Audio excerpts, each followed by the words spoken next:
నాయకత్వం, నితిన్ నవీన్ గారి నాయకత్వం, కిరణ్ మాధవ్ గారి నాయకత్వం, హనుమంత్ శ్రీనివాస గారి నాయకత్వం, ఓలా ఆనంద్ గారి నాయకత్వం. కిరణ్ మాధవ్ గారు బాధ్యత తీసుకున్న తర్వాత ఆయన సారథ్యంలో భారతీయ జనతా పార్టీ తిరుపతి జిల్లా అధ్యక్షులుగా సామంత శ్రీనివాస గారు పదవి బాధ్యతలు స్వీకరించిన తర్వాత ఆయన బాధ్యత స్వీకరించి సరిగా 1 సంవత్సరం పూర్తయింది. ఈ సంవత్సర కాలంలో ఆయన నాయకత్వంలో, సామంత శ్రీనివాస గారి నాయకత్వంలో ఈ తిరుపతి జిల్లాలో జరిగిన అనేక కార్యక్రమాలపై అవలోకనం అంటే మళ్ళీ ఒకసారి గుర్తు చేసుకుంటూ జరిగిన సంవత్సరంలో ఏ కార్యక్రమం చేశాం, ఎంత బాగా చేశాం, రాబోయే కాలంలో దానిని మరింతగా బాగా చేసేదానికోసం, కార్యకర్తల్లో ఉత్సాహం నిలిపేదానికోసం ఆయన కమల వికాసం అనే కార్యక్రమం యాక్చువల్గా ఇది రాష్ట్రంలో మొట్టమొదట సామంత శ్రీనివాసన్ గారు ప్రారంభం చేశారు. ఇప్పటి వరకు ఏ జిల్లా కూడా ఇప్పటివరకు దీన్ని ప్రారంభించలేదు.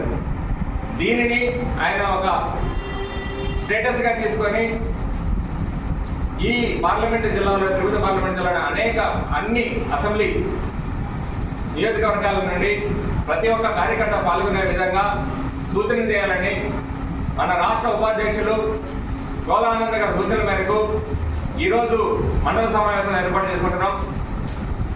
8వ తేదీ కజాప్ ఆడిటోరియంలో కమల వికాసం కార్యక్రమం జరుగుతుంది.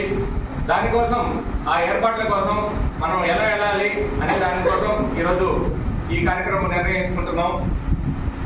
ఇందులో ఈ కార్యక్రమం ఏ ఒక్కరికో అంటే గోలానంద గారికి మాత్రమే సంబంధము లేదు, మండల అధ్యక్షులు లేదా పట్టణ అధ్యక్షులు మాత్రమే సంబంధము, నేనేదో ఊరికి వచ్చి వెళ్ళిపోతాను అనేది కాకుండా ప్రతి ఒక్కరు కూడా నా సొంత కార్యక్రమాన్ని అనుకొని చేస్తే మనం ఏ రోజు కూడా అంటే రాష్ట్రంలో కానీ జిల్లాలో కానీ ఏ కార్యక్రమం జరిగినా శ్రీకాళహస్తి అసెంబ్లీ నుంచి అటు జిల్లా పార్టీ కానీ రాష్ట్ర పార్టీ కానీ ఖచ్చితంగా చాలా ఆశతో ఉంటుంది, అంటే ఆశిస్తారు, ఎక్కువ మంది పాల్గొంటారు, యాక్టివ్గా పాల్గొంటారని.